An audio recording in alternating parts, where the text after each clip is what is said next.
Welcome to the Slop Farm. Enjoy the video. You start by getting the essentials done fast.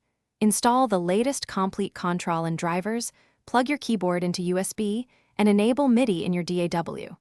Once done, launch Komplete Kontrol standalone or as a plugin so the software can scan and map libraries.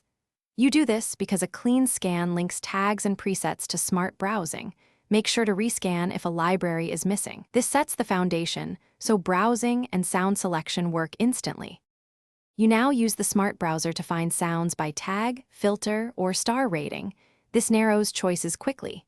Once you load an instrument, tweak macro controls, EQ, and envelope to shape tone. Save a preset when satisfied. Then map hardware knobs. Use Komplete Kontrol's auto-mapping for common parameters and MIDI learn for custom targets, because tactile control speeds performance. Also, route to NKS-compatible plugins when needed so parameter feedback, and you finish by preparing for performance and delivery. Enable play mode, scale mode, or the arpeggiator to perform ideas, then record MIDI into your DAW and export stems or bounce full mixes. Save multi-instrument Komplete Kontrol projects to preserve mappings and presets.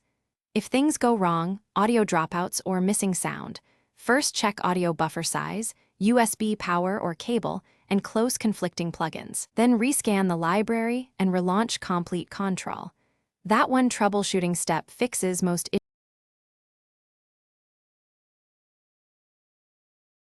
Thanks for watching.